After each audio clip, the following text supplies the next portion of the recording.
Hi, everyone, and also the audience online. Thank you for joining us. I have Peter Walker here, Head of Insight at Carta, who's graciously accepted to join us and help us understand what is happening in startup world and VC world a little bit better, and then really tonight and focus on what has changed since this explosion of generative AI innovation and everything that hit us. So why don't you introduce yourself, Peter, and then We'll go from there. yes. Hi, Sarah. Hi, everyone. My name is Peter. Again, I'm the head of insights at Carta. Show of hands real quick. Who's familiar with Carta? Okay, so I won't go do the whole spiel, but as of today, we serve 45,000 startups as their cap table management provider, single source of truth of who owns the equity in your business. And we also serve 2,500 venture funds as their fund admin. So we do audit, tax, back office, valuations reporting for venture funds. So that gives us both sides of the house, give us sort of an unparalleled view to what's going on at early stage startups. And I'm really happy to be here. Thanks for the invite. So in general, what percentage of US startups and VC do you have? I know you're totally over 100%. Yeah. I thought I was the funny one. It depends on what analysis you look at. If you compare our numbers to PitchBook's, it's something like 50 cents on every dollar is invested into a Carta cap table. So call it roughly half. Okay, but what about global? Is it the same? Global, no, for sure. Our data is primarily or quite heavily US dominated, although we do have cap tables in 100 countries and a growing presence in Europe and Singapore in particular. So out of curiosity, who are the big Cartas in Europe or outside US? What are the Well, we bought the biggest Carta in Europe called CapDesk, which was centered in London. There's Zen Equity, there's Qualia, there's probably hundreds that I'm unfamiliar with. But in general, we say we cover, we're trying to grow our presence very heavily right now in South America, Canada, and Europe. And then Asia, hopefully, is a 2025.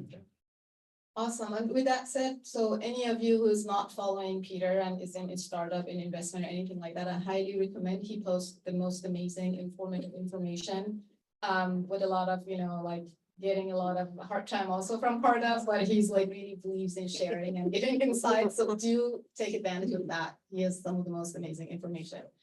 With that said, we talked about this future of how the world is going to be in the next 6 months or a year or two, considering generative AI. I call it future of the world post generative AI. And there are a couple of things I believe. Like last year when generative AI hit, I was really, really interested in understanding what it means, how is it going to shape the world. And everybody was talking about, oh, our life as an individual has changed, our life as employees will change. And me being a person into a startup, I was wondering, how is it going to change the face of startups? The way they're built, the way they're scaled, the way they're raising funds, the way they're operating, and the type of product and offering they can offer. And then the first wave, if you remember last year, the first wave of startup was these wraparounds that they were like training for like specialized in accounting and legal and this and that. And I was like, I'm really skeptical. I don't think they have really long-lived life ahead of them. And my argument was very simple, that if a VC invests in these companies, it means they foresee a potential for $1 billion future. And if there's $1 billion future and you don't own the IP, what is going to stop OpenAI from, if you're building a map to take it over? And with the release of GPT-4, a lot of those companies almost more or less were made obsolete. Then there was another wave of foundational model, and I have been saying, it's probably too early. We're going to first go towards singularity of a very few big, powerful companies owning everything, which again, this year release of Sonar and then like ChatGPT and like have everything from text to speech to visual to animation to anything you can in music, which is incredible. So they're billions of dollars are into training the smaller models, and it was a little too early. And right now I see the biggest wave again being agent as a service. I 100% agree the future is on agents, and we will have semi or fully automated agents to do pretty much everything that we can do right now that is repeatable and logical, and the human can learn by practicing. But then my theory on the agent as a services startup is that, again, I predict, I might be wrong again, but it's a prediction that they're gonna have a short life again, because I believe the future would be everybody builds their own agent. And one reason is because, you know, even if you think about now compared to 6 months ago, building agents so much easier. And I always question, how easy would it be in 6 months from now, right? And I strongly believe we all end up having our own agent to interact with the world, and building them is going to be so easy, and we all will learn it. The same, you know, the analogy that I had a friend of mine who helped me host a couple of events. He used this analogy that I really appreciate, is like learning Excel. You know, at some point we all had to learn Excel. It's not an easy thing to learn. It's not super hard, but it's a super powerful thing that every single one of us in this room has to know how to manage for our professional jobs. So building agent, I believe, is going to be that way. And then offering agent as a service, except unless it is a very holistic situation, I think is not going to be very successful as a startup. And then the next one of the other topics we're going to touch on is the 3 founder unicorns. But again, 3 and unicorn is hand wavy, but the idea is 3 months ago, I would say, I predict, and now we see very often that a few handful of people come together, super smart, they automate majority of the operation of their startup, and they can generate incredible amount of value with just a few people and very little money raised. So the unicorns of today are companies, hundreds of people hired, probably 100 to 250 million raised in 7 to 10 years. And unicorns of the future, very close future and already happening, and as I observe, it'll be just a handful of people, maybe 5 to 20 million raised, and possibly within 18 months to 2 years.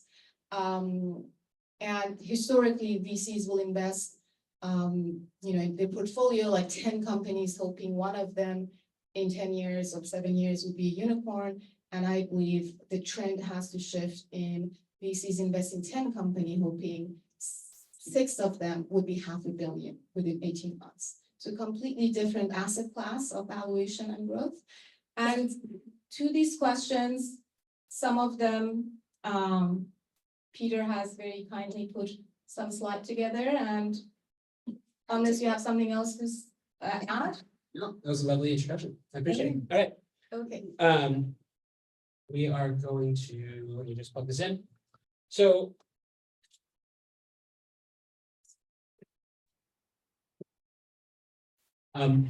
as Sarah mentioned, some of the questions that we're just going to bat around today, and hopefully with all of you in the audience as well. So if you have thoughts, keep them in, or raise your hand and we can start the conversation early. The idea here, did that not work? Should we unplug and replug? Is that what we're saying?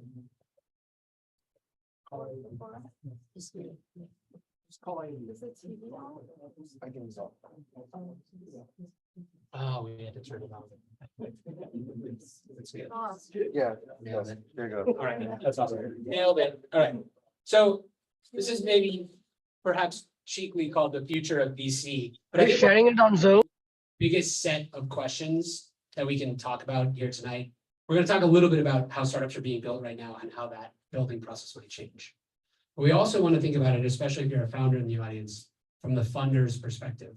Not because we would prioritize or privilege their view, but just because the promises that have been made from VCs to their LPs are written down in those LPA agreements. And if you're going to radically change the strategy of a fund, you have to get the funders to commit to that new strategy. And that can be really hard when there's very little basis to say whether or not that strategy is going to work. I think 2 things I wanted to add before we dive into it. One is we're going to run this presentation 10-15 minutes, and then we're going to, if there's any big question, we're going to engage, but we're going to open it to audience, because again, as I said, this is just, let's sit together, think about the future. So we would love to hear what you also think. And the second is about the future of VC. The title is, you know, as Peter also mentioned, is if my theory is true, if 3 founder unicorns are the future, what is going to happen to billion-dollar funds? A couple of questions I had is, one thing is, historically, if you think about it, one of the reasons that US in the late 20th century, early 21st century was so advanced in software actually goes with the decades of investment in hardware and infrastructure right after Second World War, because the rest of the world, Europe, was completely broken. US had that advantage and foresight that they invested billions of dollars back in building infrastructure.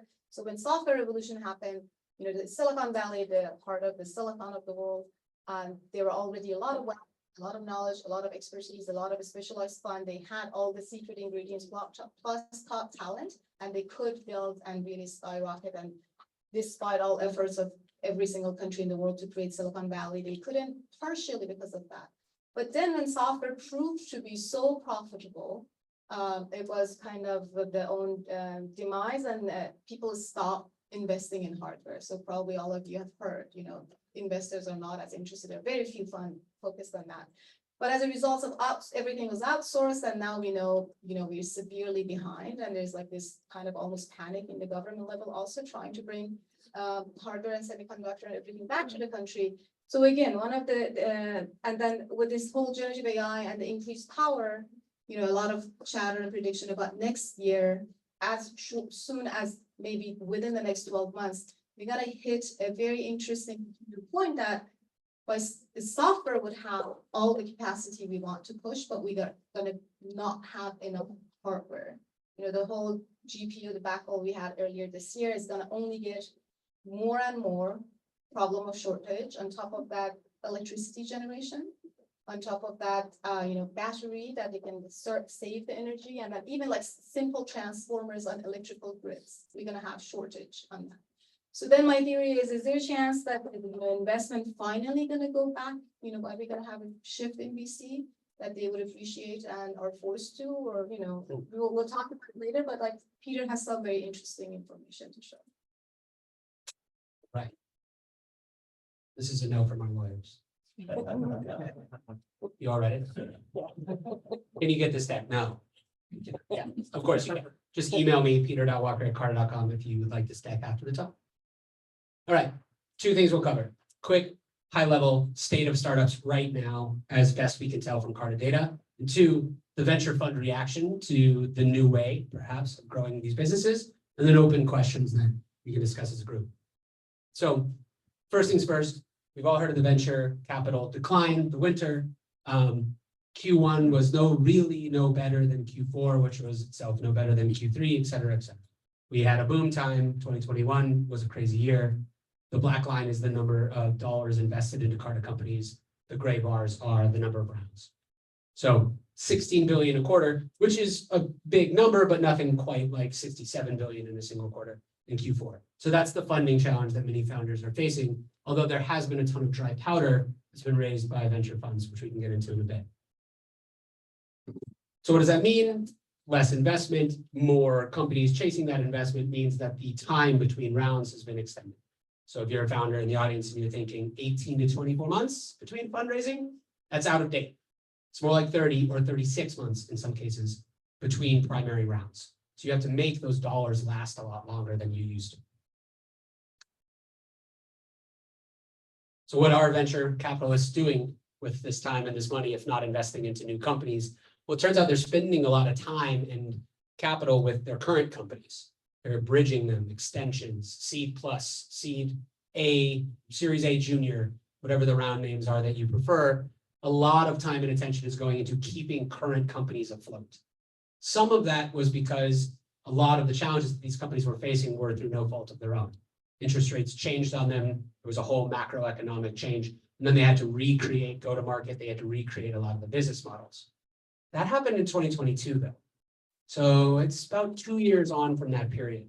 How much longer will VCs continue to bridge their current companies? Probably not a lot left.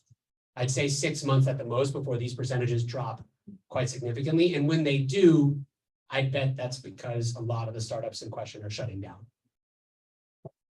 In some ways, to make room for startups that are started now. So we talk about the venture market as though it's one monolithic thing, but really there are vast differences between each stage of this venture journey.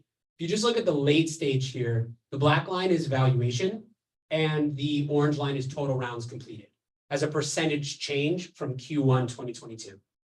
So in late stage, Series C, Series D, and beyond, valuations fell and volume fell. Everything fell equally. At the early stage, there's a massive gap that has opened up between valuations and the percentage or the rounds that are actually happening. So what's going on there? There's a lot more competition. People have moved down to the early stages. Multi-stage funds have moved to early stage. And if you have to write a pretty big check, you're going to need a pretty sizable valuation in order to make the allocation for your funds work. There's also just a lot more optimism that, hey, if this company is a decade away from IPO, maybe they can resolve all that turmoil before they get there. So the early stage is more competitive, but perhaps there's a pricing and demand change that will happen here, whereas the late stage is actually kind of taken the bad medicine and maybe is in line to pop back up for the ones that have survived it.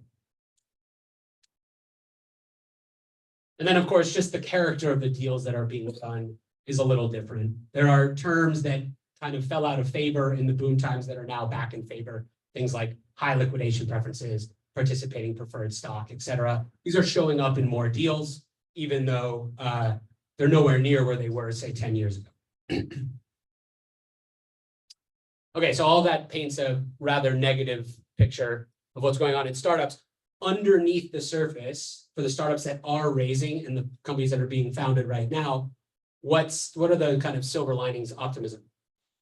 So one, the thesis that perhaps there is going to be a rotation away from pure software and back towards hardware, I think is just starting to play out in some of our data.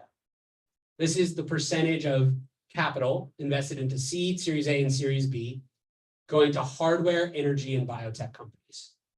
So it was about a fifth of cash in 2018, and recently it's about a third of cash, which may not sound like a lot, but that's actually a pretty sizable structural rotation. Obviously less capital overall, but as a share of total capital invested, more is going to these harder tech problems. And if you just isolate hardware out of that segment, so leave biotech and energy to one side, the pattern is actually even more clear. Obviously, there's bounces and troughs here based on the quarter, but in general, the slope of the line over the last 2 years is very clear. More investment is available than used to be for hardware companies and early stage startups. And of course, this intersects with this AI boom. AI has been the story of everything in startups over the last couple of years. That has not receded at all. The valuations are higher, the amount of cash they raise is more, the timelines for funding is higher. All of these things are true. And the common pushback I get two pieces of feedback. One is, isn't this all a hype cycle and isn't this going to be a waste? And the answer is like, yes, of course. But so is everything in startups.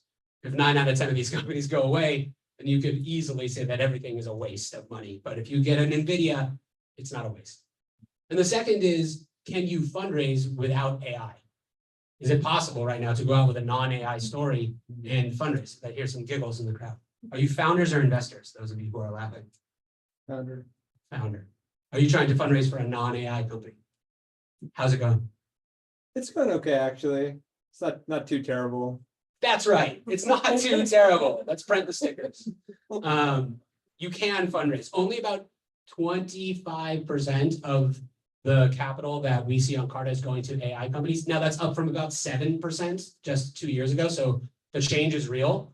Like you're probably going to get more deals if you slap AI on that, or at least more conversations. But do not take this as doom and gloom. There are companies being built without AI right now, but fewer of them every quarter. All right, so this was supposed to be a silver lining section, but this kind of looks like a bad graph. This shows the net growth or reduction in total employees working at Carta companies every quarter, or excuse me, every month. So in January of 2022, 51,000 net employees joined Carta companies. That's net of the employees who left. So lots of hiring, so many new startup employees. Although at the end of 2023, the growth sort of sputtered. the total number of employees working at these startups actually started to decline. And in fact, if you take This yeah. total number of new employees or total employees? this is net headcount, so new minus people who left. Okay. So new, the new employees in that. So in January 2022, 51,000 people were working startups and now 2,600 or like. what So is it? in 2022, January, 51,000 people joined Join. startups. 51,000 people joined net of the people who left. So there's actually probably 70,000 people who joined, and then 20,000 of them, So 20,000 left by layoff or by. 51,000 additional people started working in the startup world. Exactly, Okay. exactly. And now it's falling. And if you look at this maybe in a better way, in 2022, companies on Carta hired 500,000 employees. And then this bar, this kind of teal and orange, that's the people who left in the same year. The teal is departed by choice for another job, maybe they wanted to be a founder, whatever, and the orange is layoffs. So you can see that in 2023, things radically shifted. The hiring was cut in half, basically, and the layoffs plus the departures was actually more than the new hires. The first year that's ever happened, at least in our records since 2010, 2013. Yeah, But that's just a healthy correction, right? I mean, this is pandemic insanity. interesting. What do we think? Is that We're a back to healthy normal numbers now? Well, there are a What lot I'm more, there are a lot more startups in Carta than there used to be. So this probably, we could normalize this chart and say per startup, it's actually much less than it used to be in terms of hiring. Yeah, thoughts? Is it relative to the investment going into the startups? Hmm. And that's why there's a reduction in workforce? Yes, so I think this is a great point, right? Is this healthy? Yeah, probably, right? People were over hiring in the boom times, and if you are now trying to make a business that didn't need to be profitable, what's your biggest expense? It's payroll. So of course, these layoffs are quote unquote helping. I think that sucks for the people who get laid off. We want to make sure that we keep that in mind. But yes, for the ecosystem, it can. Any chance on top of your head, do you know what was total amount of investment 21, 22, 23? Is it like, does this correlate or is it not really like 20? Pretty correlated. 2021, about $220 billion invested into Carta startups. 2022, that call it a little over 100. 2023, 60. So investment going down, layoffs rising, new hires going down. So this is not to say whether or not this is morally good or bad. I think it's actually probably had to happen. But what it points to is this chart, which is Series A startups. On the day they raise their Series A, how many people work at that company? Right. So if you raised your Series A in 2018, the median number of, or the average number of people working at your company was 18 people, non-founders, just full-time employees. Then it rose precipitously, now it's 17, but it's actually, if you just took Q2, that was 15. So it's going lower, and it probably is going to meaningfully continue to decrease. What comes to my mind, you know, they always say data and lies, like you can read data however you want. Like the easiest way for me to is like, "Ah, look, this is going down, my prediction is right." But actually what is more interesting in this, even if it's the correction of the market, I'm still very curious to know, because if we accept that as answer, we're gonna actually lose sight when the actual correction that you don't need as many people because everybody is more effective. When are we gonna be able to read that in data? Because we can't. Yeah. Right? Yeah. So, but just it's good to keep that in mind as a fact that this is a factor that not a lot of people talk about it. I think the biggest question that I have from this, because you pointed out the exact right thing, I can read this chart in 3 or 4 different ways. And I can make that, and I lie to other audiences, but I won't lie to you. The question is, okay, is this driven by investors requiring profitability or unit economic capital efficiency? So people have laid people off and been really stingy about new hiring. Is it AI tooling where they say, I would have had a big customer success team, but for these tools, and now perhaps I can execute my business without that headcount? And then the third question, is this permanent? Will there just be fewer people? It is unclear to me. I think it's actually very possible that the most people to ever work at one time in US startups was in 2022. It could be possible that we never hit that level of startup employment in the country again, even if there are many more startups. It takes a lot of small seed startups to get into the level of hiring and firing that come with Series D, E, and F companies. There are 2,000 employees that work at Carta. That's a lot of seed stage companies. Why do you think there was so many new hires in 2022? Was it because there was so much more investment? If so, why was there more investment because of COVID and everything? So yes, there was a lot more investment. Interest rates changed in the beginning of 2022. So you could say that, well, why did people keep hiring? They should have realized that the world was changing. I think that's a bit hindsight 2020. Things always move a little bit more slowly through these cycles than you imagine. But they certainly knew by the end of the year, like, whoa, we got to change our business models. And interest rates are the things that are not plotted in this chart that make the biggest difference. The difference between money being free and money having 5% interest is a gigantic difference in the risk appetite for people who invest into riskier assets like startups. How much of this can also be relevant in terms of like, as new startups are coming in with all the automation that is happening, right? Yeah. So you kind of mentioned that as point number 2, where these days you can actually have much more productive companies Yeah. with less employees, because you can lean on a lot of like SaaS-based companies, automation.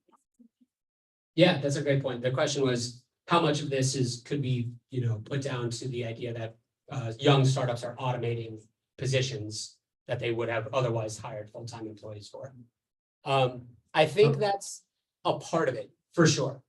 I think it gets into one of the biggest questions that we have, which is, I think it's pretty clear that a lot of founders these days have realized that revenue funding is a wonderful way to build a business, and that should be an option that perhaps they consider even before they raise VC, right? That's wonderful.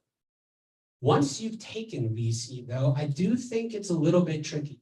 One, the competition is going to meaningfully increase. You can just start an AI tool for CRM, and everyone can start an AI tool for CRM. Will those all be competed down? You actually need the cash, again, in order to win. Secondly, this isn't all automation. A lot of it is layoffs, and then sadly, no backfilling, which I know at Carta was a thing. And I've heard from a ton of other startups that, like, yes, we did layoffs, and then we did not replace anyone for the rest of the year. We had a hiring freeze, whatever it was. The second thing is, how many of these jobs or roles are being fractionalized, put offshore? Something other than a full-time employee is actually doing the work here. So maybe there's like a hidden bar in this chart that should say consultant, fractional, whatever. It's a much bigger part of startup.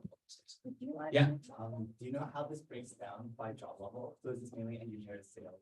And then what higher, like entry level or like? Yeah, we actually have I'll plug. Thank you for the opportunity. We have a full report on this called State of Startup Compensation, which goes through job level, function, salary and equity growth, the whole thing. Obviously, there are a lot more junior employees. So one of the sad things from this data in terms of the layoffs was what everyone says about layoffs was 100% true, last in, first out.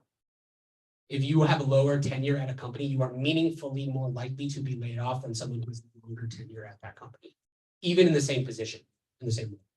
So we looked at it, something like 22 or 23% of the people hired in 2022 did not make it to their 1-year work anniversary. So that is, whatever the HR departments say, that is clearly going on, is that it's more likely that you get laid off. So what happens when employees internalize that? Because you probably didn't need me to tell you that. It means they move their jobs less frequently. If it's more likely that you're going to get laid off at your new place, you're probably not, and you don't hate the current place, it's okay. You're probably going to stick around, right? So less backfills, more clutch, less startup employment. All this is to say, back to one of the original questions, is this good? I think it makes for probably more profitable companies. I think it's kind of sad that less people are going to work at startups. I don't want that to happen. So maybe more of them are going to be founders. But then we get into the kinds of companies they can build, and we can go into that kind of question. I mean, One- I don't know if it's One- gonna sound really pessimistic, but usually when you listen to these kind of talks, everybody's like, no, we're creating more jobs, and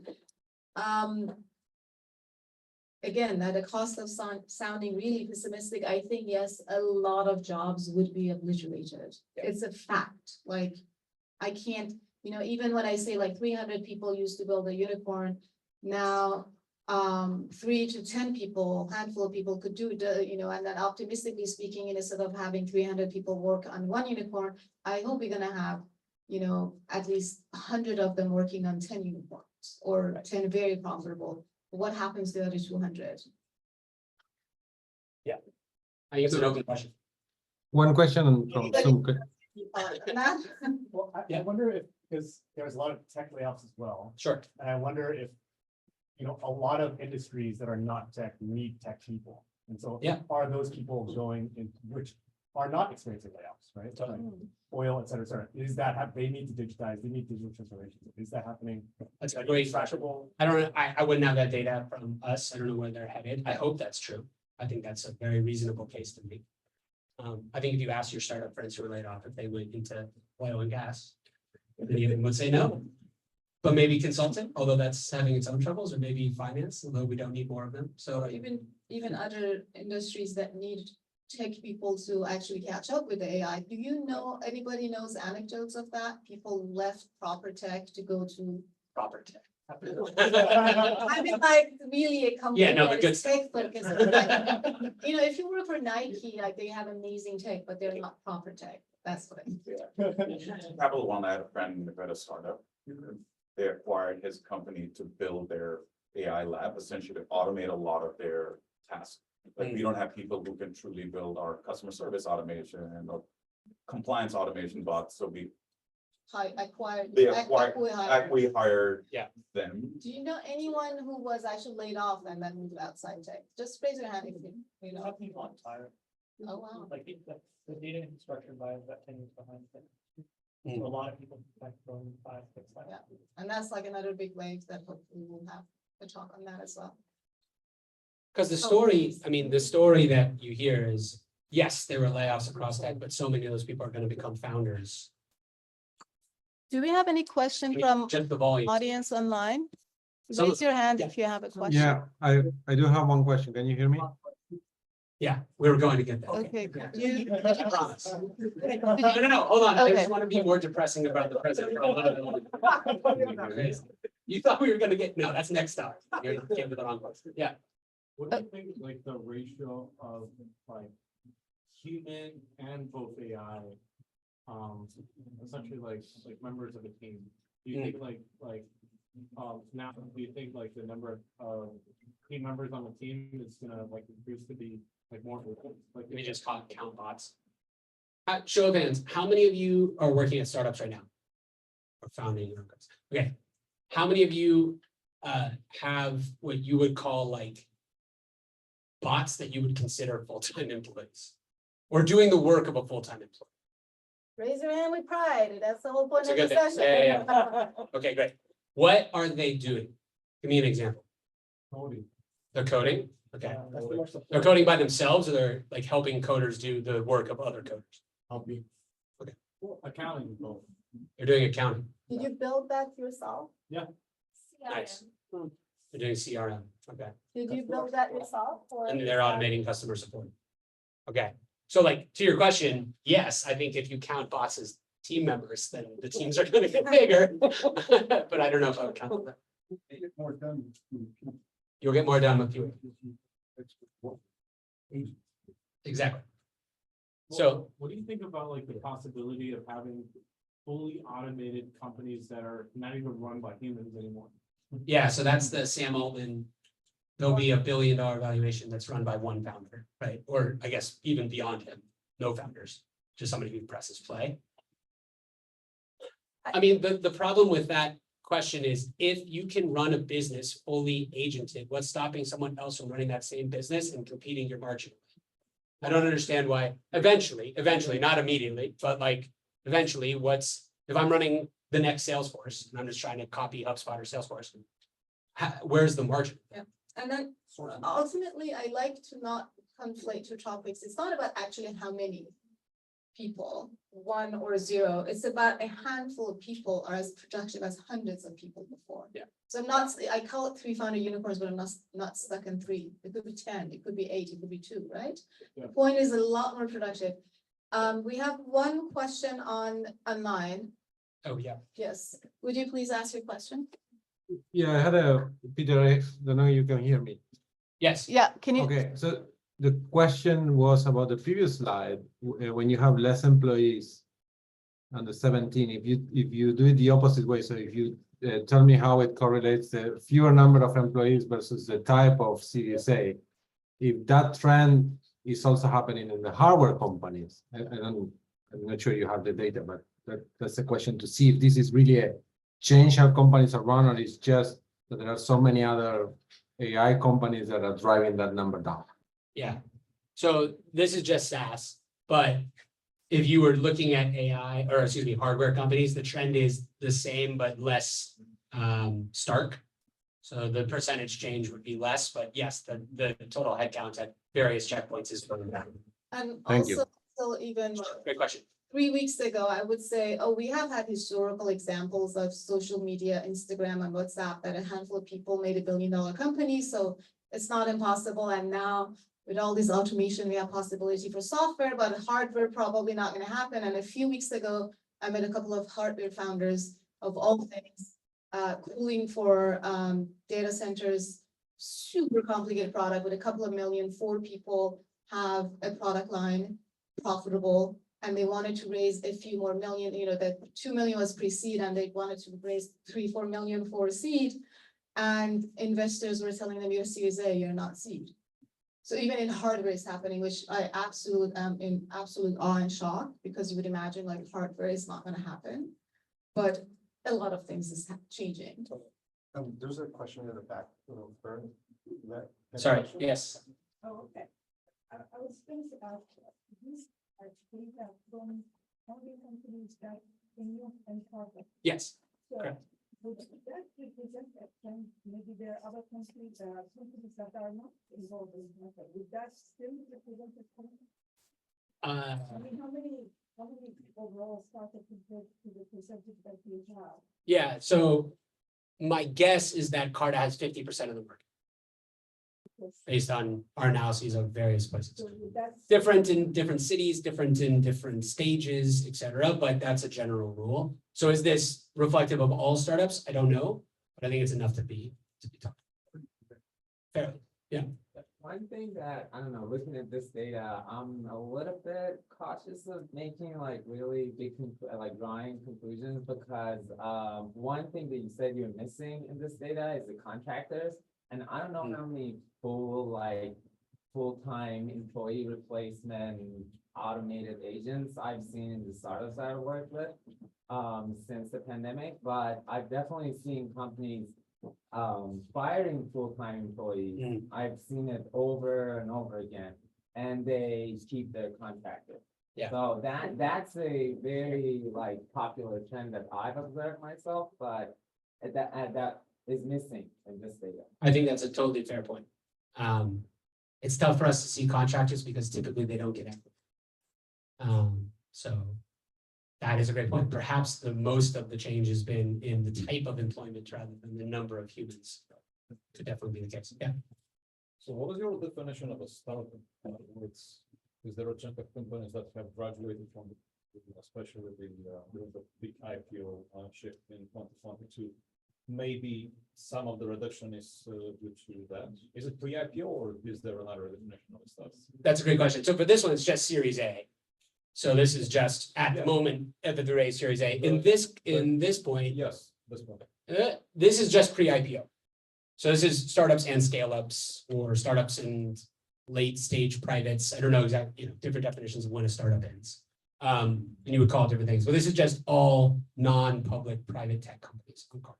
So a small chunk of the reduction is actually due to IPOs that happened in 2021, 2022. Very little, not a lot of IPOs happening in 2020. But also like 2022 data point is pre-IPO and 2023 is pre-IPO, so it doesn't make a difference. Well, it And does. also we had a lot less IPOs, so. I know it, 21 had a ton of IPOs. That's good. I'm with you. This is only counting the people that were hired in that year. So if your company IPO'd, you'd be removed from that data and it would actually, but it's a great question. It's a fair question. Okay, so let's get to some We have another future-based question on questions. Sorry. hardware. Could you, let me read it. Could you break it? On hardware investment increasing, is this AI supporting hardware automation or IoT devices? Would you, could you possibly break down? Where is the hardware? Do we have it right now? I can't tell. Okay. And another question is kind of like, is there any hope for fundraising later this year? The future. Are we all doomed? That's the last slide. Yeah, no, I'm trying to end on a downing note. Just to get everybody having a good night. Is there hope for a better fundraising future in the end of 2024? Yes, definitely. I'd be kind of shocked if it didn't get better. How much better and for whom, I think is a big question. Because my baseline assumption is that 2024 will see more fundraising than 2023 and also quite a few more startups shut down. So both of those outcomes will be going on at the same time. And we have another question on how do you reckon VCs will evaluate the founder product fit in the generative AI era? You talked about contracting team sizes, so which skill set would you remain core and automatable? That's a great question. I'm not a VC though. Well, yeah, the question of valuation, like if you had, it's actually a very good question. I mean, I would love to hear your thoughts. If, as a VC, I have been evaluating based on revenue, and then we have this formula of like the ideal kind of revenue generated per employees, like 200, 250K or something. What do you know the exact number? Something around that. 150, 200 is the Yeah. number that I get. If a company has like 10 people, it better have like 2.5 million revenue or something like that. Now, if you have 10 people and we have 60 million revenue, how is that going to change valuation? And, you know, these are all the questions that we don't have answered, but I think it's interesting to think about a little bit as an exercise. And we had also, what was the other question we said we don't know? Oh, okay, that was about like raising on, we're gonna get to it. Yeah, we'll get to it. So this part is about if you know, if the three founder unicorns theory and wavy version of it has any niche on the balloon to bite into, like what's gonna happen? Like if even 20-30% of the companies of the future with like 15-20 million can reach, you know, $500 million valuation, what happens with VCs that have billions of dollars to invest? Right, because they're usually later stage, like $50 million check, $70 million check, $25 million check. And what if so many of the startups actually reach $1 billion with 20 million, maybe pre-seed, seed, and a small Series A, if that? Yeah. Yeah, so the first question about the future, this has been on, I feel like going around Twitter all the time, which is we love capital light startups. Startups that take in $5 to $10 million, get to profitability, and then they have all this optionality available to them. I think it's a wonderful way to build a business. I think it's a very interesting idea as to whether or not VCs should fund that business. So here's why. First off, typical VC model, correct me if I'm wrong here, as not a VC, you need that startup to be worth about $1 billion. You want them to get $100 million in a year. General math, right? Okay, so how many companies that have gone through Carta have ever raised less than 10 million bucks and gotten to $1 billion in valuation? So it's again, like, you know, as I said, Instagram, WhatsApp are examples that few people could make $1 billion. You're looking in, do we have historical evidence with $10 million you could build a unicorn? So this is for companies that have raised at least 3 million and then up to 10. So between 3 and 10, 91% of them are currently valued at less than under 50. Sorry. So, I mean, bring it down so people can. Oh, sorry, my bad. There are 38 total companies out of this pool of 7,000, something like that. that are valued more than 250 million on that small raise. So if capital light startups are to become a much bigger portion of the venture industry, that is a radical shift from where they are now. It still takes money to grow a VC business. I think some of the push currently towards profitability is very interesting when it comes from VCs because they need growth. The VC model doesn't work without growth. And I've heard from many founders who say, last year, my VCs were telling me my margins were crap and to work on those. And this year they're telling me I'm not growing fast. And that is the thing that they will always tell you when you really get down to it is you're not growing fast.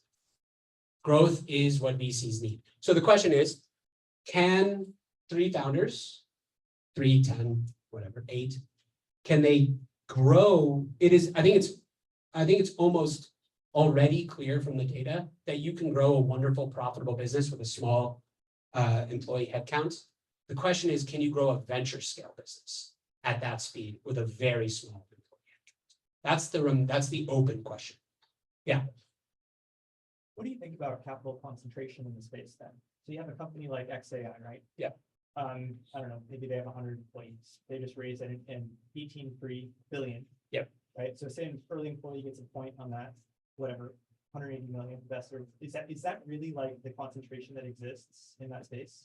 I mean, it's tough to talk about anything with Elon involved as like representative. There's a company that just raised like 50 million on a 500 free with like a small team. Yep.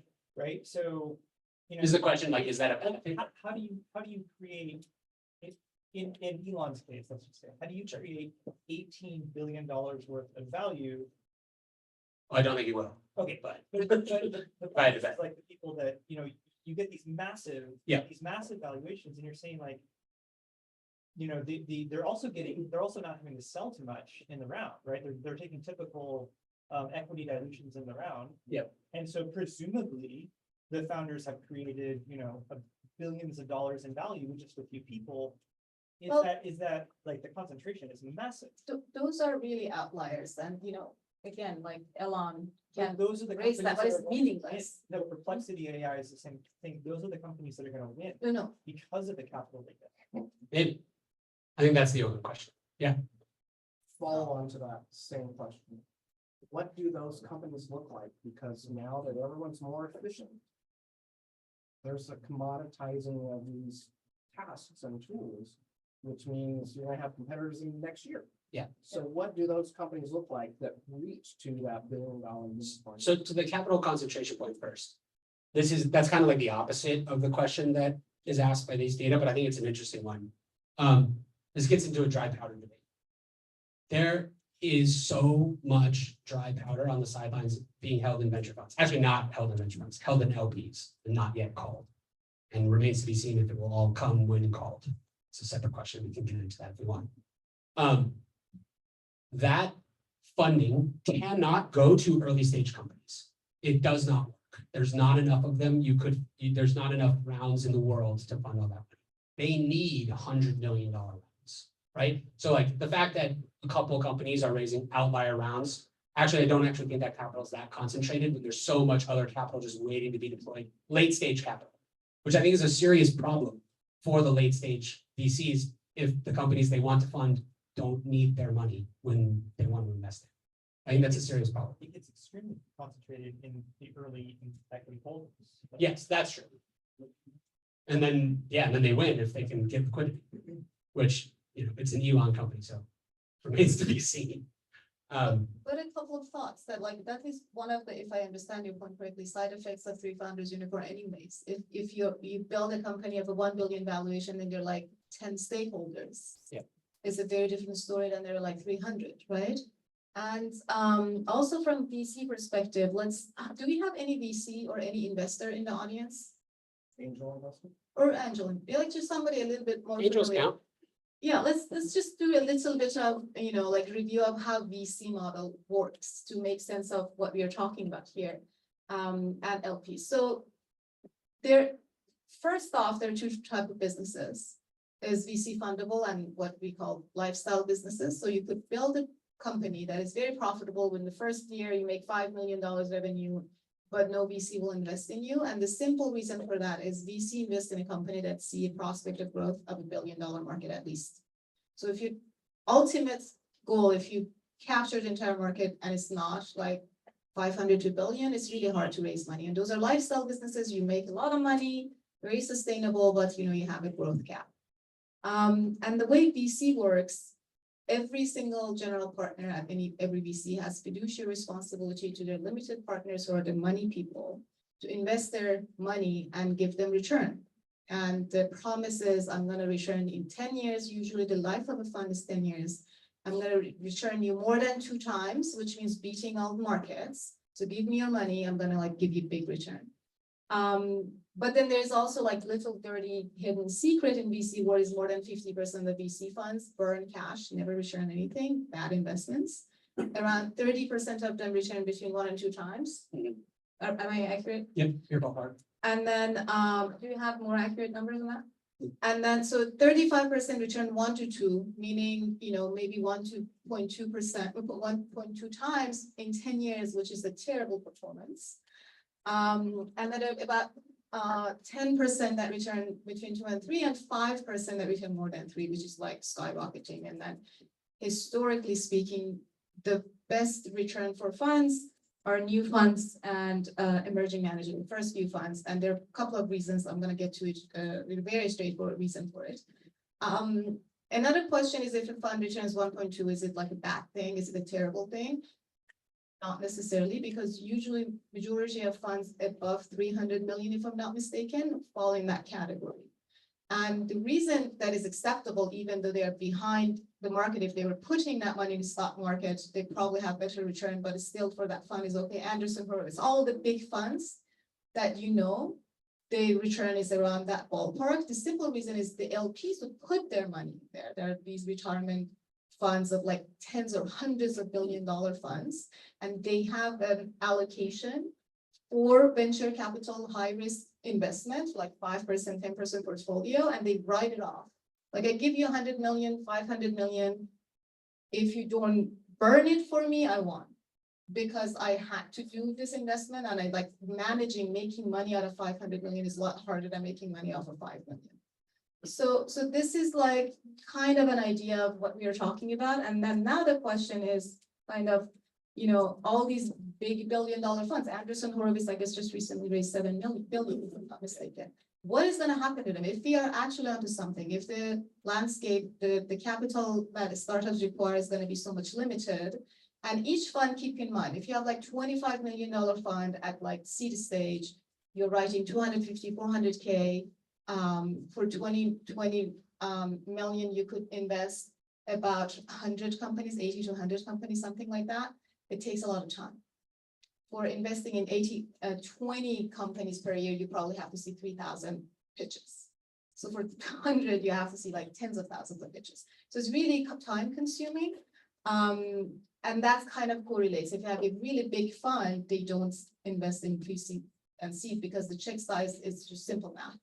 As a smaller they don't have the time. So when you go bigger funds, they are usually in later stages. And again, the question remaining is if it is indeed a trend that companies with much less due to automation, because they don't hire as many people, and then hence they don't need sign-on bonus, they don't need salary, they don't need, team building activities, they don't need equipment, they don't need space, they don't need, so much time allocated to team alignment and such. They could focus on building fast, profitable, and they don't need to raise as much money. What happens to these big funds? And you had your hand raised. Is it relevant? Yeah, do you think there's a possibility that we're gonna start seeing like fully AI operated VC funds? Or decision-making of investment, or The just, entire fund is just operated by. again, like, let's not focus if entire thing is run by AI. Where's the fun in that? Because that's not a point. No. You can automate a customer support, but you can't automate a VC. They're very important. I know, right? Don't push me out of job. But ultimately, the point is, could theoretically 3 people run a 200 million fund? Likely, Yes. very likely. Isn't there a woman who raised like a $3 billion fund? Just one. I don't. If you know, please let me know. I'm really interested. I'd love to speak to her OPs. Yeah, absolutely. So I think broad questions about the future. For founders, I think this is a very interesting moment because you're faced with a real choice. One, do I take VC funding or do I lifestyle business? Do I revenue fund my company? That is a commitment about the growth path of your business more than anything else. It is a commitment if you take VC money to say, I will grow fast enough to justify your economics, your fund economics, on somebody else's time. Now, with the introduction of all of these tools and AI, and perhaps outsourcing or consulting, or whatever we want to call the fractional work, I think it is much simpler to see a path towards a business that is profitable, but does not grow at VC growth rates than it used to be. So the question is, can you do the 1 or 2 round thing? Can you take a little bit of VC cash? Is the little bit of VC cash the right path to go? Should you try to get that money in some other way, venture debt, something else? Does it make sense to build a company? Is there a third path between revenue and VC that's like VC light? And does it make sense for the founders? I think in many cases, the founders can make a pretty good pitch that it makes sense for them. Then the question becomes, does it make sense for the funds? It makes sense for perhaps funds such as Sarah's or others who are building in a new world where the capital, the strategy of funding, which is always set up by the check size, is the right strategy.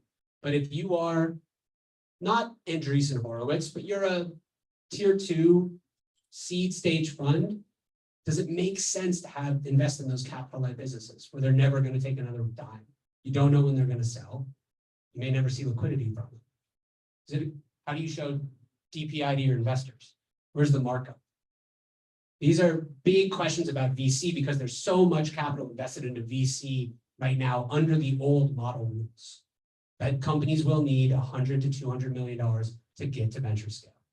If that assumption is wrong, the whole business changes, and the people who've already raised under the old business rules are faced with some really interesting choices. And That's the questions. to that question is, going back to that fiduciary responsibility of GP general partners at the people who are running a venture capital fund to their LPs to invest and return money. That's where the whole pressure of the GPs, like when you hear like the pressure for margin, the pressure for growth, the pressure for exit, is because they have to return that money to the LPs. Like it's their job, right? There's no getting out of it. And then every founder who raises from VC has to keep that in mind. And now a big question mark, like if founders don't need as much money anymore, or what's going to happen to big funds? What is going to happen to small funds? They were really performing well anyways. And to quick touch on it, I dropped it, like smaller funds under like 10 million are the best returning funds, simply again, time factor. If you're one person, one GP running a $10 million fund, you have something to prove. You're engaged in every single screening. You don't hire, out of college analysts to give you false positive, false negative of like screening the startups. You literally use your experience to go through every single one of them. So the chance of success is much higher. And then when you're so big that you have like so many levels of hierarchy, like junior people have to screen, it doesn't make any sense. Like I never understood that about VCs. A lot of that is just ticket based though. So the reason a multi-stage fund might invest in a pre-seed or seed company is an option. It's the same as an option call in the stock market. They say, what we really want is to invest in this company at the A, but we'll get in now. We'll see them grow. And if they don't grow, we don't care, right? It was an option. It was an option call on the future of your bet. So if you're taking money from multi-stage funds, know that that is a reality. They'll tell you something different, but a lot of them is just that you're an option call for your future, even more than the other ones. Yeah. Down rounds are generally a good thing. Weirdly. So first take is stocks are revalued on the public markets every day. It's absolutely inane that we assume that the private markets would be better at valuing these companies than the public markets would be. That's one. Two, a clean down round, not all down rounds are good, but a clean down round where everyone gets recapped and there's alignment is oftentimes much better than a structured flat round where you're introducing high liquidation preference, participating preferred, where like cap table mechanics actually play a huge role. And it looks okay, right? We raised it a slight up round, but in reality, the employees in particular and the founder is probably going to see a lot less money if that exit ever happens. 20% of the rounds these days on Carta are down rounds. That's 2x the historical average. And I think it's a good thing. I wish there was less stigma around down rounds. I think it's silly that we laud failures when they're like ultimate failures, but not in the middle of the journey, like a little tiny failure that doesn't kill the business isn't good. So VC is a lot of signaling. It's a lot of a gossipy high school that we all live in. I'm gonna do just the shameless plug in here. Terry and I here, we have like a top recruiter here. We're planning to have a session on equity, everything about equity, how startups created, starting like how to divide, who to allocate what, and then how to best actually have an exit on the shares and everything. And as we were talking about it, this nice gentleman next to me said, I'm always up for a session on that. So this is the shameless plug. I'm guilting you into accepting to help us with that. Was that a public guilting? Yes. I feel so proud. Of course, I'll be there. Actually, for those of you, if you're working at a startup, if you're a founder, if you're a VC, whatever, I think this is useful for all of you. There's a hidden page. It's not super hidden, but on carta.com called carta.com/friend. If you go to that page and you give me a tiny bit of information, it's an automated web page. You tell me the role you're applying for, the job level that it's at, and the company valuation, just a ballpark, 50 to 100, whatever, 120. I will give you exactly the salary and equity ranges that we see in our system for that role. 25th, 50th, and 75th percentiles. So you can walk into a job negotiation as well armed with data as the recruiter that you're talking to. Totally free. Carta.com/. Only for friends, though. Don't give it. Yeah. Do you have any data on venture debt, like how startups fare with venture debt and how does that look like? I don't have a lot of data on the relative outcomes. I can tell you that the incidence of venture debt on cap tables on Carta, at least, this is of all the impacts that SVB weekend had, this was the biggest one. It's just that like venture debt as a portion of the market just went away for 6 months after following that weekend, which we all think of as like, oh my gosh, that was a wild time, and then nothing happened. That happened. ARC, Mercury, some other players are like dipping their toe into it, but right now it's a much reduced percentage of total funding as it was even a year ago. So I don't have great ideas about the relative outcomes. I think it makes sense for later stage companies. If you're a seed stage company, do you need venture debt? It's kind of tough to say. Yeah. Do you consider the corporate investment as the same as like the VCs? For example, like Google, AWS, they have their own like investing arm. Yeah. And then that trend may be different than private venture VC investment. Yeah, so the question was, do we consider CVC, corporate venture capital, the same as VC? We can separate it out in the database. We do, it would show up in these funding numbers, yes. In general, CVC deployment is down basically the rest of venture. The one place where that's different is strategics in some like very niche industries, so like medical devices and healthcare always have a much higher percentage of CVC involvement, where basically the only exit path in many of those cases is to be bought by a giant pharmaceutical company. So having them on the cap table sort of makes sense from the beginning. I have heard horror stories about CVC and how it warps incentives even more than general VC, but I'm sure there are good ones as well. I'm sure they're all good, is what I meant to say. Okay, let's continue with this. Oh, yeah, okay. One last thing on exit strategy. So the other thing that comes up when you talk about the changing face of how to build a startup is, okay, how do you exit this startup? If you're building just a revenue funded business, and maybe you just give cash back to the employees along the way, and that's great. You don't have to exit, right? You're just like most businesses in America. VCs would like an exit most of the time, an IPO or a merger. So we just took a look at M&A quarter over quarter on Carta. This is an interesting story, right? So clearly more businesses being bought in the boom times, kind of peaked in 2022 like everything else. It came down a little bit, but it's still relatively high. There are still acquisitions happening across private tech. Most of these are the median time for acquisition is Series A. The second is seed. So a lot of these are probably acqui-hires or just basically a little bit beyond acqui-hires, where you're interested in a feature or a product, and you want to bolt it onto an existing company. Probably a lot of these, the founder and employees are not making very much money right now. They're exiting basically at valuation, maybe above that. But this has to become a bigger deal in the future in which you build these businesses more quickly than they exit. Where do they exit? Do they exit to private equity funds? Do those late stage venture firms actually become buyout firms because they don't know what to do with their money? I think it's an open question. But right now, the trend for M&A, if you're a founder and you're thinking about M&A, you should have thought about it yesterday. Like, don't start trying to sell your business with 6 or a year, month of runway left. You have to start super early. Startups are bought, not sold is the term. But it's really hard. A lot of companies, we know a lot of venture capitalists who say, half of my portfolio is trying to sell themselves right now. And that's if it's a buyer's market, it's a very difficult place to get bought. Yeah. Is there any like causality between like the number of startups that are acquired and any other metric? Like what influences does the decision to merge or Yeah, I think the question was, is there any causality or a strong correlation between startup acquisitions and other metrics? The easiest one to point to is just recycled capital, right? So oftentimes a lot of founders, there's a idea about a founding path, which is to say, start a company, build it, exit, and then use the money from your first exit to build your like truly ambitious idea. Not necessarily the case that you have to do that, but that's one recycling point. The other is that VC fund economics, though they rely very heavily on those unicorn outcomes that are going to 10x or 100x, having a couple good exits along the way really shores up that DPI until you get those big outcomes. So it can be very helpful for a venture fund who's going out to fundraise.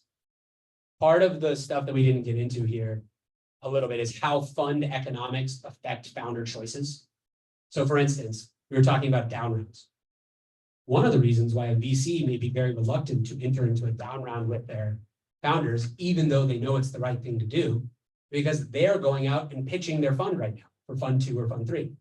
And they don't want to see a material decline in the TVPI number. They don't want that. So instead, can we do a flat round with a lot of structure? That sounds good for the moment because I'm shoring up my current fundraising process, but it's not great for you as the founder. Like there's a lot of moments in which the incentives of the VC and the founder are not perfectly aligned. They're people you take great money from. They can become friends. They're not always friends. So there's a lot of reasons why M&A can like affect that sort of cycle. Is there any other causality between startups doing IPOs and any other metric? Like what influences the ability for a startup to IPO? Interest rates. Interest rates for sure. Now, I do think that one of the more underrated metrics in the entirety of startup ecosystems is just the number of IPOs. So not whether or not individual startups are doing it, but the rate at which the IPOs are happening. If there is no IPO market, it is very difficult for the late stage private tech market to value itself correctly. And so then late stage funds stop deploying capital.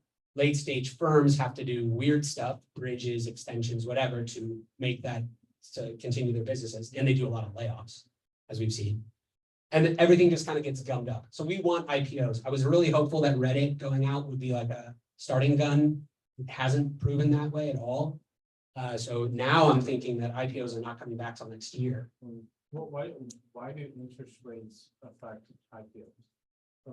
This is like a PhD thesis, I think. Why do interest rates affect IPOs? Well, interest rates affect, obviously, the borrowing cost of money. So they will affect the entirety of the startup ecosystem because if you look across all the asset classes that these multi-stage funds could invest in, venture is basically the riskiest one that they could do. And if you can get 5% of your on like, T-bills, why would I spend the capital to invest into riskier assets? So there are pools of money that at 0 interest rates are excited about startups, and at 5% interest rates dry up. The excitement is just no longer there. And so IPOs are usually, the cap on IPOs is because the late stage privates look at Salesforce just this week. Like Are you gonna do better than Salesforce in the public markets? They're getting creamed because they just said they're gonna do single-digit growth. There are a lot of late-stage companies that will do worse than Salesforce this quarter because they probably don't have the operations that Salesforce does. And so you look at, there are whole categories of VC-funded businesses, I think specifically here, like Warby Parker, Allbirds, et cetera, where young founders are being told, we don't invest in that category anymore because the public market performance is really good. So like Allbirds, if you're building a shoe startup right now, you're probably not getting VC cash because everyone's looking like, we tried that. It's gone to zero, basically.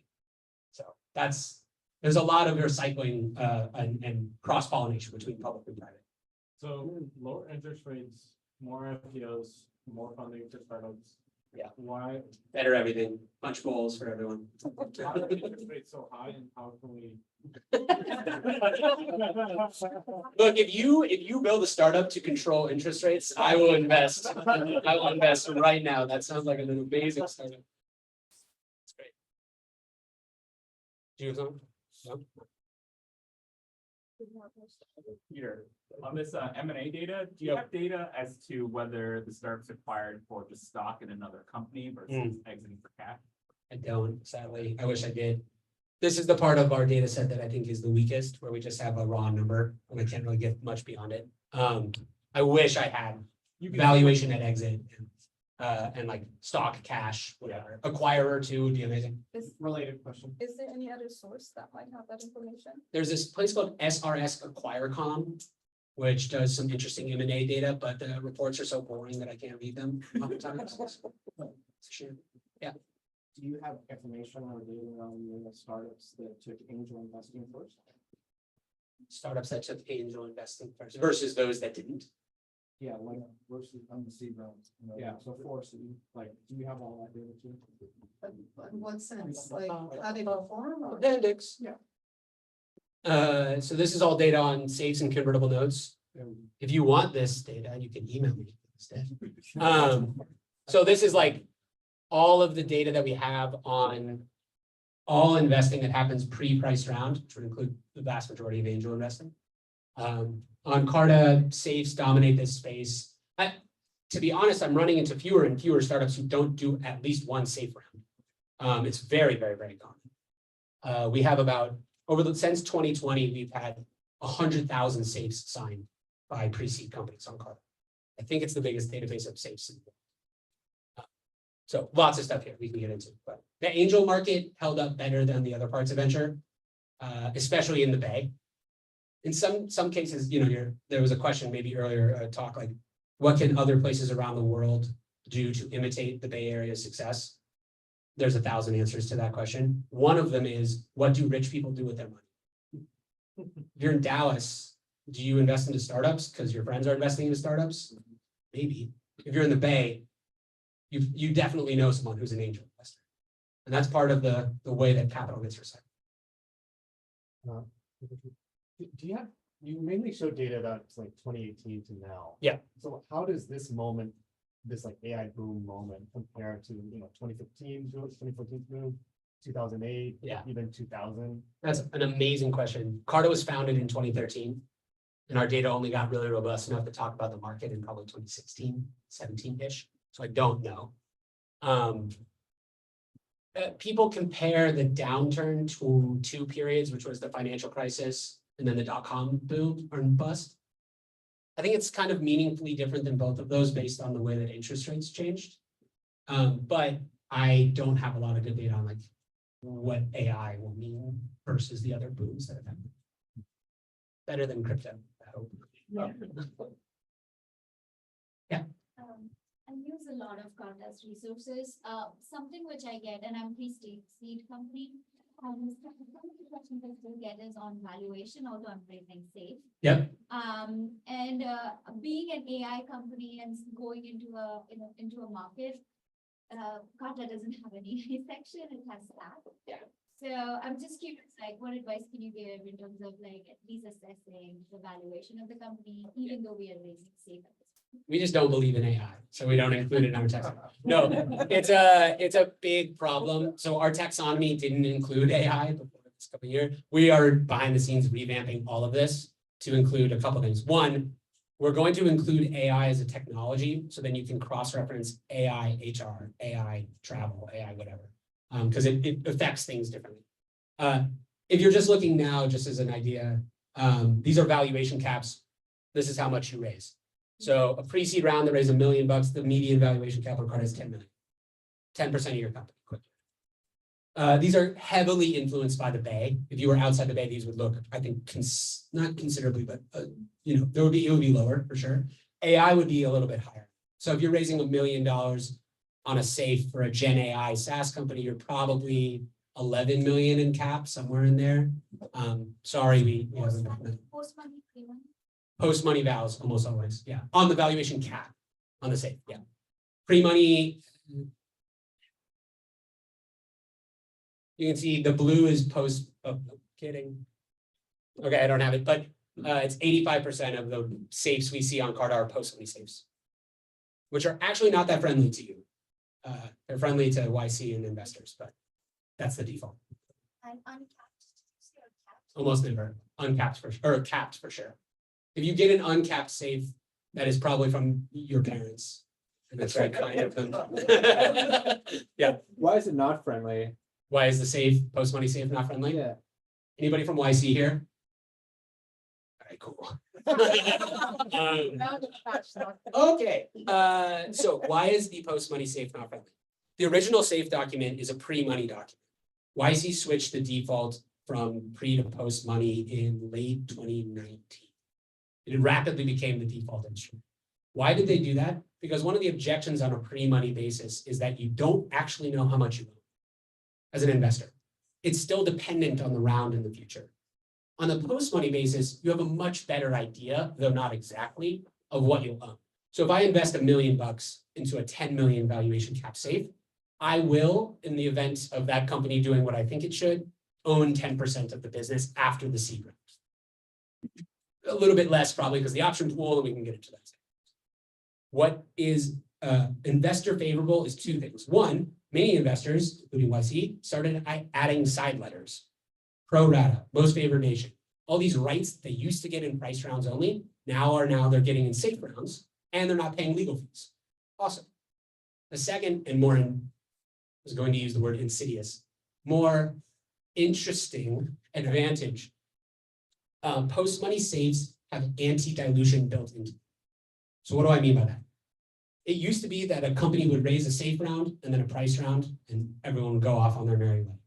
Now a lot of companies raise 1, 2, 3, even 4 rounds on safes. And by rounds, I just mean safes at different valuation caps.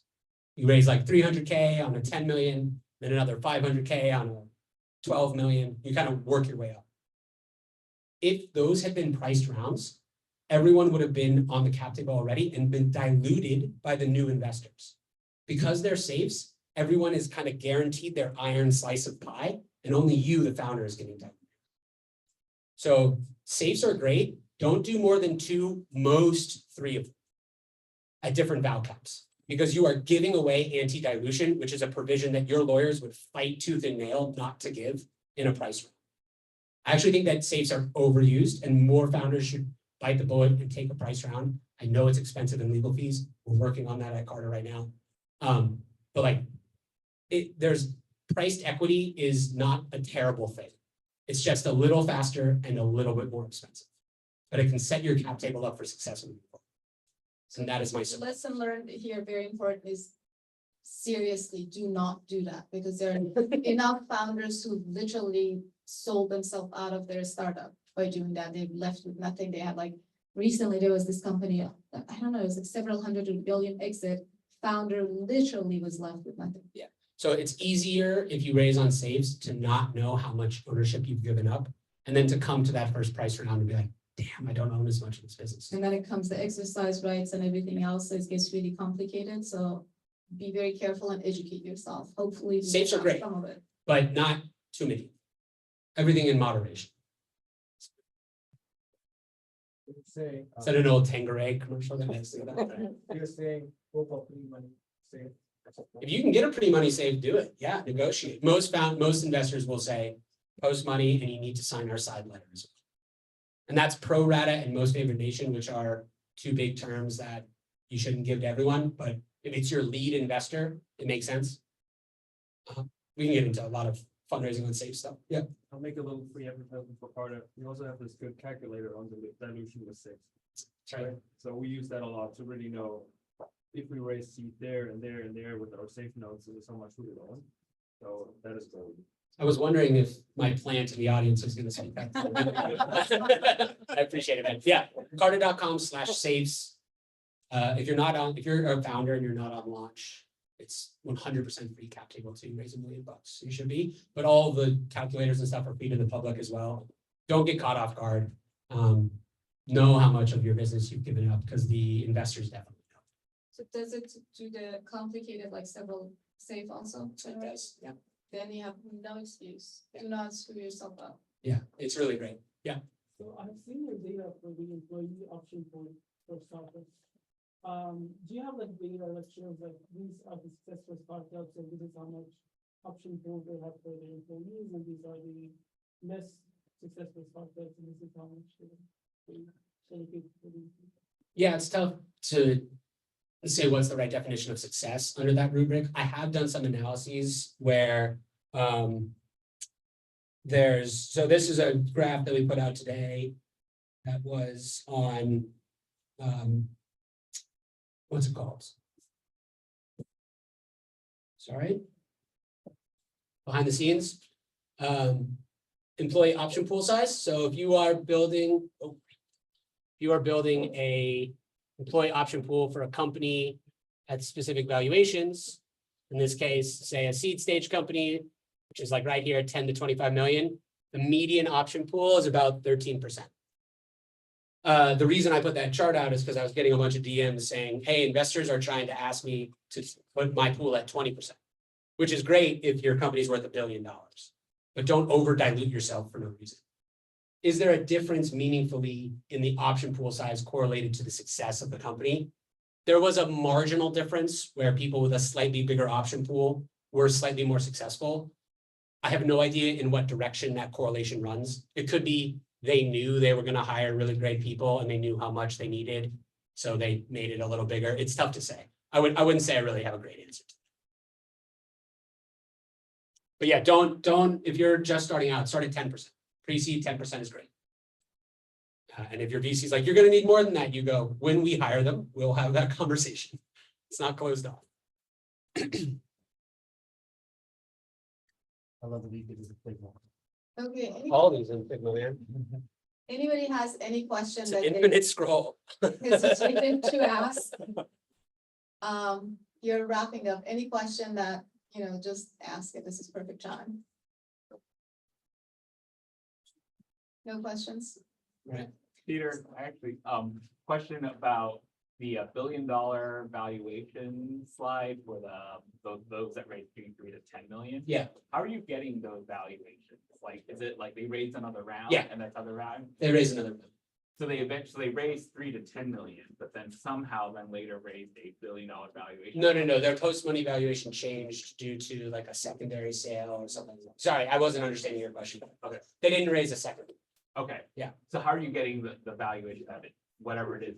From either secondaries or from like the 409A valuation benchmarks. Oh, okay. So Which you can back, yeah. you can do an implied gap analysis of like where the 409A is and where the post money would be if it was a preferred round. Do you have any sense? I mean, because I think you had like 38 companies, and then probably that was about 16 of them would be above the billion. Yeah. Do you have a sense of how many employees they have? Are we starting to see? Okay. I don't know. Yeah, I think it's too early to say that they're going to be meaningfully smaller. Maybe they will. Okay. Yeah. So this is kind of piggybacking off what you were saying regarding how the investment landscape has changed. But do you think there's been any trends? I know that VCs kind of move in a herd, right? Like there's a lot of, as you said, it's No, they think for themselves. Do you think there's like a difference now in how like founders should be approaching VCs or how they should be approaching fundraising in terms of behavior? Yeah. Slowly, cautiously through the grass. Never from behind, always wave first. That's tough. I mean, you could answer better than I could in this one. Everyone will give you like fundraising strategies, and then you'll meet the VC that doesn't believe in that, and they'll tell you, oh, that's so silly. So I've been burned by giving too much advice. Okay, I have a couple of suggestions. One, if you're starting fundraising, I heard this from what is Ahmad, the founder of Mercury. Yeah, Ahmad. He said this and I thought it was really interesting. He said, if you're starting fundraising, go do your research, find like 150 VCs, go deep dive, make sure they have invested in your field, make sure it was a recent investment, make a note of the partners you want to reach out. Create a list of 2025 final winners and carry it with you literally on paper. Any socializing event, like social event you go to, have that list with you and put it in front of people. Peter, do you know any of these people? Can you introduce me? Because if you ask Peter, I'm raising fund, can you introduce me? Peter is like, I have no fucking idea. But if you like, and then it happens, Sarah's name is there, it's like, yeah, actually, maybe I can, but then he has the confidence that you have done research and make sure Sarah invests in that field. And the most embarrassing thing if people reach out to me is like, I ask them to do this, find the person, go to my LinkedIn. If I have connection with them, give me a list of names. I'm happy to make intro, but do your research. The most embarrassing thing is for me to forward your deck and they say, oh, we don't invest in this field. I would never want to do introduction like that. And I don't have the time to go and research and make sure, like keep that in mind for every person you reach out to. There is a trend. I mean, I'm very, very partial for people who really have the intention to automate their operations. They don't want to hire, they don't want to raise, because they're two really big failure point for founders. If you're not good at fundraising, doesn't mean you're not good at building. If you're not good at hiring, doesn't mean you're not good at building. And now for the first time, this like 3-founder unicorn concept would empower many founders who couldn't do it because of that. And now they don't need any of that. So with a little money, they can really build something valuable. Even before raising, they can show the proof of concept. And that's the same idea that happened through cloud. If you think about what cloud computing did for founders, before that, it was really expensive and really slow to build a startup. You had to raise 5 million and put 3 million of it building your computer, and months and months and months. And many people who didn't have that charisma of raising 5 million and nothing couldn't build a startup. And then after cloud, all of a sudden it was a switch, flip of a switch, and then many of these big companies would give hundreds of thousands of free credit. You could go test them, then start building, and you had already something to prove. So the kind of same trend is happening. One of the biggest impact of generative AI, that now it's so much easier. You don't need to hire to raise a lot of money. But then at one point, very important point, Peter a couple of times brushed on it, is the barrier to entry is also equally low, right? Anybody and everybody can start building, and then you have to really think about strategy. And I think, probably how many of you have heard here in the valleys, like ideas are dime a dozen, execution matters. And I think that's going to change, because execution is going to be also democratized, because like if one thing AI is good at is if you really break down a task and tell it do this, they can really, well, better than me, definitely execute it. So now the question is, how could I differentiate as a strategy? Because AI is not going to be good at coming with a novel, smart, super unique strategy by nature. They just, right now, they can give you whatever they have seen before. So by default, they can't create something that. So put focus on strategy and execution, try to automate it as much as possible. Yes, it's not going to be 100%, but no human being performance is 100% either. The tricky part is I hear from some VCs that they're really averse to, if you tell them you are automating, they don't like it. And my answer to that is like, which century are they living in? It's as if like early 2000s, startup comes and wants to raise funds, and it's like, you know what? We decided there is a charm to snail mail. We don't believe in email. If a company is, approaches me and they say, no, they don't believe in automation through agents, then they want to hire people. I'm like, which century do you live? Right? So do that, be proud of it. Discuss have a very clear plan on how many people and why and what stage are you going to try to automate their work, for what end, and present it. Because at the end of the day, every VC has to have like a kind of a sense of financial return. Like, of course, a company that with my money can do more work with higher and less, like it's a better investment opportunity, but be really convincing about that, have really good arguments. The other thing that I've seen work is that, there's this whole debate, can you get VC meetings and connections with cold outbound versus do you need a warm intro to anything? I think founders can take that on themselves and realize you don't need to only be thinking about the round you're raising. So what I've seen some of very successful founders do is to say, I'm raising a seed round right now, but I'll go to the Series A investor and I'll go, I know you're not investing in this round. I don't want you to, but can I put you on the investor updates? So that when I do need that Series A money, you will have been reading my work for 6 months, for 12 months.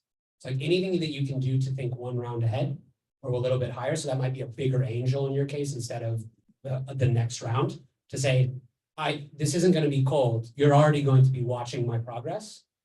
I know that you're not the perfect one for me. And that does two things. One, you're conscientious because you know you're not looking for their check right now. And two, you're ambitious and you've done the work.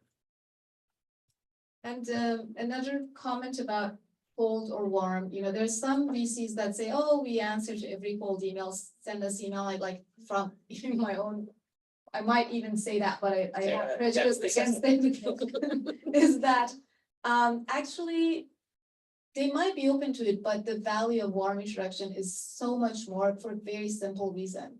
Is that if as a founder, your job at the end of the day is selling, if you cannot sell your idea to somebody who has no stake in giving you money or not doing, just exciting them enough to want to send that introduction email, you can't do the selling, right? So it's like always try your best. Do not send a cold email. Try, like, do your homework, find connections, send them something exciting, even if it's a 1-minute video, whatever it takes, be creative, and try to get that warm introduction. And if you feel somebody says, yes, I can do it, but they're not excited, don't kill your opportunity. Don't ask them to do. They need to be really excited to make that introduction for you. Okay, with that